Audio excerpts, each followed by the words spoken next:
What's up, you guys? So I'm out here. It is early December and I've got the Chesapeake Bay right behind me and it's super cold. I'm not gonna lie, I kind of hate this time of year. Actually yesterday it was snowing here in Virginia Beach and that's just absolutely horrible. So I do not look forward to winter at all. But one of the things that I do like to do this time of year is to go into maybe a little bit more detail with some tactics and some of the things that Christy and I don't get the opportunity to talk about on our videos when we're fishing, and just kind of going into a little bit more detail and also talking about some interesting thought-provoking topics for us shallow water saltwater anglers out there. So today what I want to talk to you guys about is topwater. And topwater lures are obviously they're some of the most popular and fun ways to catch a fish. Everybody loves to catch a fish on topwater. Hold on, this lighting is really weird. Okay, that's better. So yeah, topwater is one of the most fun ways to catch a fish. But it's also pretty controversial, and also I think that it's very misunderstood because everybody has their own take on topwater. And there's also a lot of just kind of like rules that people put on topwater, which to me is a big no-no because there's no rules when it comes to fishing, by the way, you guys. Sometimes you got to think outside of the box, and there's so much stuff out there on the internet with articles and videos with how you should fish, how you shouldn't fish, and I'm here to tell you guys today about fishing topwater. There's a lot of things out there that are not true, and I'm going to show you guys not just through talking about it, but also just through footage that Christy and I have over this past year with some of our best days fishing with topwater that are going to maybe change the way, hopefully, that you guys think about fishing topwater. So the first one is that, okay, let's just paint this picture here. So you get out, it's summertime, and it's a beautiful summer morning. It's calm, the water is glass, and you're either pulling through a flat or you're wade fishing, and it's just so calm, and the sun is just about to peek up above the horizon, and you've got like skittish bait fish on the surface, and you just can feel that there's life, that there's fish around, and what do? You tie on a topwater because that's what we're told to do. Absolutely, 100%. That's one of the best times to fish a topwater. But then the sun comes up and you think, oh, the sun's up, and now because people say you only fish topwater in low light conditions, now I'm gonna go to fishing subsurface. Wrong. Some of the best days that Christy and I have had fishing, we fish topwater all day long. And here's footage right here that I'm gonna show you guys of this was as we were catching bluefish earlier in the season, these big old chopper bluefish in the back of a creek, very shallow water, and well, actually it's probably like 5 to 7 feet, but there was a drop off of like 15 feet, so it wasn't just like super shallow. But the point is that we were fishing topwater all day long throughout the day, not just in the morning and not just in the evening. We were there only for like 2 hours in the middle part of the day. We've also had some of our best days fishing topwater just throughout the day. So that's kind of the first myth that I would like to bust that people hear, and the first rule that people make when it comes to topwater is that you can only fish in low light conditions. Not true. So this, maybe like color, I would kind of consider that in a topic. So this could be like a low light color, and this is one of my favorite colors. This is the Rapala Skitter V, and it's got an orange belly. It's got a darker back to it, and this is an excellent low light topwater. Now, this right here, I might change the color to, this is, you've got the white body and you've got the, red head to it. So kind of a little bit more natural looking. This is an excellent lure, same exact model, the Rapala Skitter V10. And this is something that you can throw all throughout the day. So I would highly recommend y'all to, when the conditions are right, throw your topwater throughout the day. If that's what's catching you guys fish, then do it. And also, if the conditions line up for it, then do it.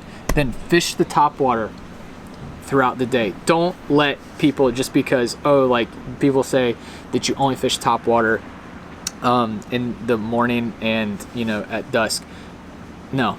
Some of the best days that we've had fishing topwater have been throughout the day. Second thing that I'd like to talk about is people say that you can only fish topwater when it's calm on the surface. That is also not true. That is false.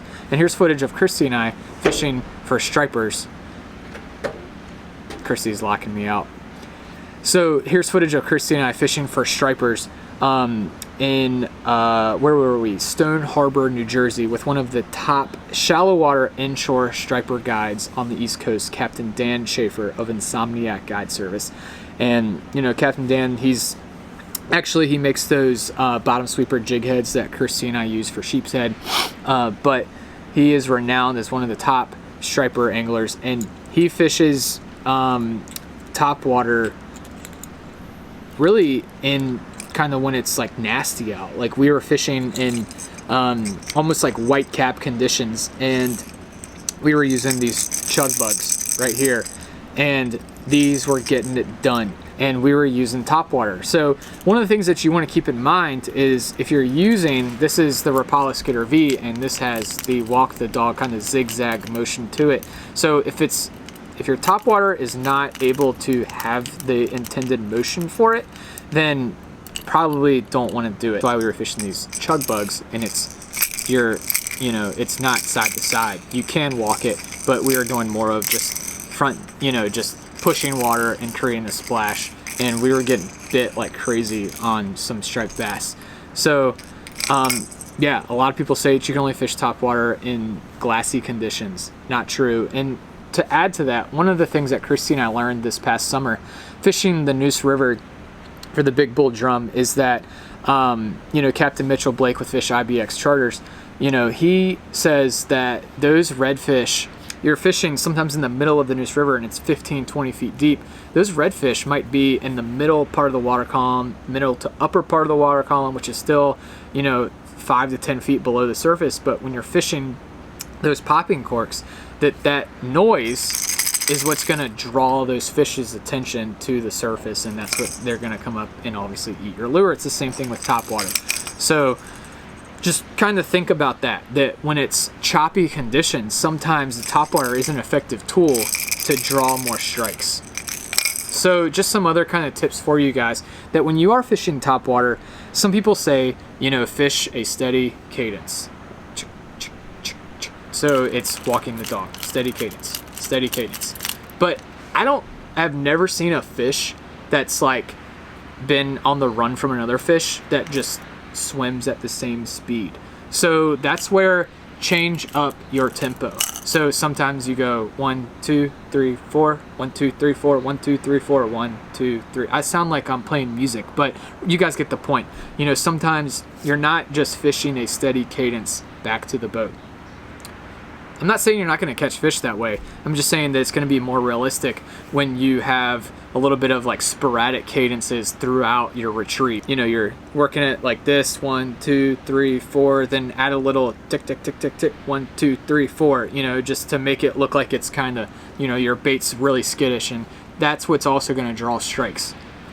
When you get a short strike, which means when you're working your topwater and the fish does not take it, then the last thing you want to do is to stop and to just let your topwater sit there.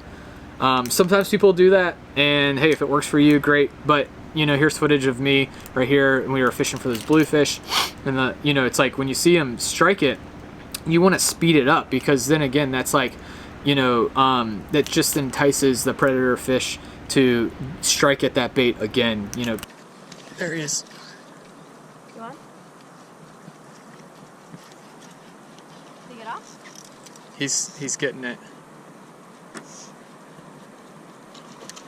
There he is. Nice. That's on. He hit it 4 times. Look at this. Because that fish is trying to get away. So that's the other kind of thing for you guys, is people think, fish the topwater at a steady cadence. You can do it and you'll probably catch fish, but you're going to be more realistic when you are fishing it kind of with an altered cadence of not just chug, chug, chug, chug, but chug, chug, chug, chug, chug, chug, chug, chug, chug, chug, chug, chug, chug, chug, chug, chug, chug, chug, chug, chug. you know, because that right there, that's what's, those irregularities are also going to create more of that commotion that the predator fish is going to, you know, be more attracted to. All right, you guys, so that's all I got today. I'm going to be doing more videos, you know, kind of talking about topwater and just some more kind of shallow water inshore techniques. So, all right, see you guys on the next one. Peace out.